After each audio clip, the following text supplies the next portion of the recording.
कुछ देर में प्रधानमंत्री नरेंद्र मोदी और शहबाज शरीफ आमने सामने होंगे। शाम 4:30 बजे एससीओ के सभी सदस्य दरअसल एक साथ होंगे और यह मौका बहुत खास रहेगा। सदस्य देशों के नेताओं की ग्रुप फोटो होनी है।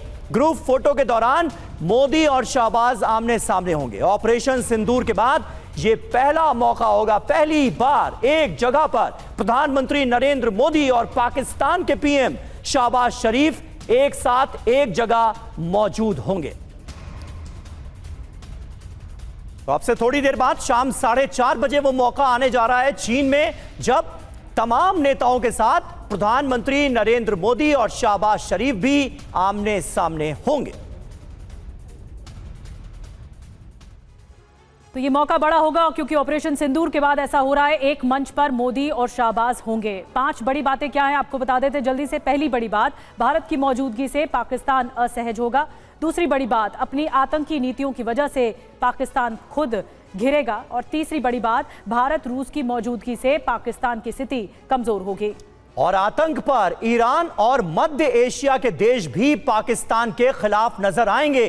अमेरिका के नजदीकी एससीओ में पाकिस्तान की विश्वसनीयता घटेगी, क्योंकि ऑपरेशन सिंदूर के दौरान किस तरह से आतंकवाद का ही मुंह तोड़ जवाब देते हुए पाकिस्तान के खिलाफ स्ट्राइक की गई, एक सबक सिखाने की कोशिश की गई, ये इससे पहले हो चुका है। और उस वक्त यही चीन, जो आज के देश में एससीओ मीटिंग का मेजबान देश है, वो पाकिस्तान के साथ खड़ा नजर आया था। मनीष, ऐसे में यह मौका कितना अहम होगा?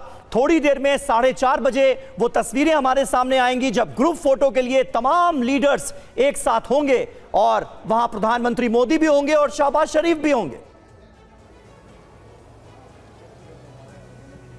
देखिए, जैसे कभी आप शॉपिंग करने के लिए जाते हैं और अगर आपने बहुत सारी खरीदारी कर ली तो कई बार आपको गिफ्ट में एडिशनल कुछ चीज़ें मिल जाती है। वैसे ही एससीओ सम्मेलन में पाकिस्तान की मौजूदगी है, एक्स्ट्रा प्लेयर है जिसको रखा गया है साथ में। ना तो पाकिस्तान 3 में है ना 13 में, ग्लोबल मंच में क्या भूमिका निभाएगा। एससीओ के गठन में जो सबसे मुख्य बात थी वो था आतंकवाद के खिलाफ लड़ाई लड़ना। पाकिस्तान की एंट्री के बाद तो वो भी ख़त्म हो गया। अब ऐसी स्थिति में पाकिस्तान की दूसरी भूमिका क्या हो सकती है? वैसे एससीओ के ज़्यादातर देश पूरी दुनिया में इस बात के लिए जाने पहचाने जाते हैं कि सप्लाई चेन में उनका बड़ा योगदान है।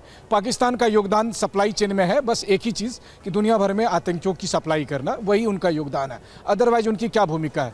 तो पाकिस्तान यहाँ पर एक वेसल स्टेट के तौर पर आया है, एक चीनी राज्य के तौर पर यहाँ पर मौजूद है और इसलिए उनको बुला लिया गया कि चलो भाई, तुमको कहीं और मौका नहीं मिलता है तो यहाँ बुला लेते हैं, तो इस तरह बुलाया गया है। अदरवाइज अगर आप देखें तो हाँ, ये बात सही है कि इस वक्त जब फोटो ऑफ होगा तो बाकी नेताओं के साथ शहबाज शरीफ भी उस फोटो में दिखेंगे आपको, और हो सकता है कि अपनी तरफ से कोशिश करें।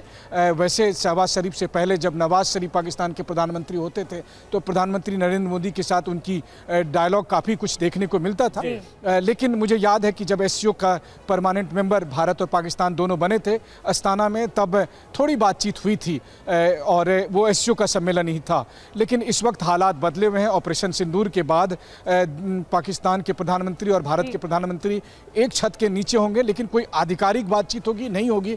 अब अगर आप सामने में आ जाएंगे और हाथ मिलाना पड़ता है तो बहुत सारी बातें कर्टसी होती है, वो खास करके भारतीय उपमहाद्वीप में ये तो ट्रेडिशन भी है। तो शहबाज शरीफ को शायद इसका एक एडवांटेज मिल जाए। ठीक है, कूटनीतिक तौर पर कई जेस्चर्स होते हैं कि अगर आमना सामना हो गया तो क्या जेस्चर होंगे, अगर होता है तो फिर कैसे जेस्चर्स होंगे, ये भी देखने वाली बात होगी।